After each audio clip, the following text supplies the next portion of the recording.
Jokowi memang punya pola yang jarang gagal. Wali kota Solo yang belusukan, Gubernur Jakarta yang nekat normalisasi sungai, Presiden 2 periode yang lebih suka jalan tanah daripada podium. Orang lihat itu sebagai kecerdasan lapangan baca masalah, temui warga, eksekusi cepat, tanpa banyak teori. Karena gayanya sederhana, jejaknya nyata. Pasar direvitalisasi, layanan daring, tol, laut, tak terbantahkan bahwa itu bikin dia punya basis loyal yang lintas kelas dan wilayah. Masuk Gibran Rakabuming Raka, anak sulung Jokowi, lahir 1987, pengusaha kuliner Cilipari, Markobar, sebelum terjun politik. 2021, terpilih wali kota Solo dengan 86 suara, gaya lugas, fokus ke UMKM, digitalisasi layanan, revitalisasi pasar tradisional, Solo Teknopark, Lokananta, pariwisata. 2024, usia 37, jadi wakil presiden termuda setelah Mahkamah Konstitusi mengubah syarat usia. Dia bukan teknokrat senior, dia milenial yang dekat media sosial, bicara blak-blakan, kadang keseleo asam sulfat.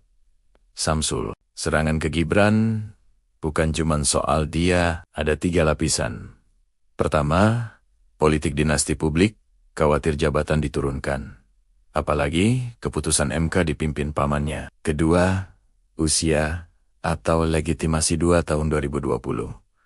Jadi wali kota dianggap belum cukup buat wapres. Jadi lawan pakai itu untuk meragukan kompetensi. Ketiga, ketakutan elite Gibran mewakili regenerasi yang bisa menggeser jaringan lama. Petisi pemakzulan dari purnawirawan TNI, isu Fufu Fafa, sampai gugatan ijazah. Semuanya memperlihatkan bagaimana lawan mencoba mengubah ketidaknyamanan menjadi isu etik. Serangan terasa berlebihan karena dia simbol. Jika anak Jokowi berhasil, narasi politik keluarga menguat. Jika gagal, lawan dapat amunisi. Sebagai wali kota, Gibran praktis, bangun infrastruktur mikro shelter Manan, sentra mebel, dorong ekonomi kreatif, pakai media sosial untuk hadir tanpa protokol tebal. Sebagai wapres, perannya membantu presiden dalam pemerintahan. Tapi ia bawa suara milenial di kurikulum, hotline aspirasi, kunjungan ke daerah, kekuatannya, kecepatan respon, kedekatan dengan pelaku UMKM. Kelemahannya, pengalaman nasional terbatas, komunikasi kadang terlalu kasual, sehingga mudah dipelintir. Yang takut pada Gibran, sebenarnya takut pada pergeseran pola kuasa. Bukan Gibran pribadi yang mengancam, melainkan presiden. Anak presiden bisa melompat ke tampuk tinggi lewat kombinasi popularitas ayah, putusan hukum yang fleksibel, dan elektorat muda. Bagi mereka yang terbiasa jalur kaderisasi lama, ini alarm. Maka serangan etika, ijazah, akun anonim lebih seperti alat untuk memperlambat regenerasi daripada sekadar mengoreksi Gibran. Karir masa depan, 5 tahun ke depan, tergantung kinerja nyata.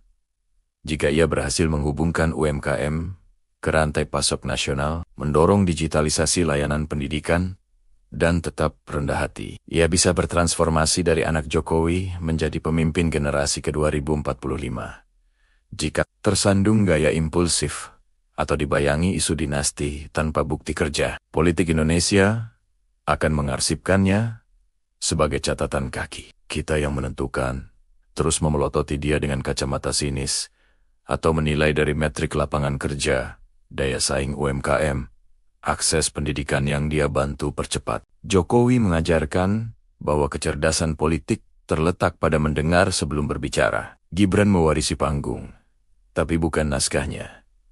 Serangan akan terus ada. Tugas publik bukan ikut melempar, tapi menagih hasil. Karena pada akhirnya, Indonesia emas tidak dibangun dari menang, kalah keluarga, melainkan dari anak. Anak kita yang bisa hidup normal, belajar, berusaha, dan menjadi generasi muda yang berakhlak dan pemberani. Gigih dan berani.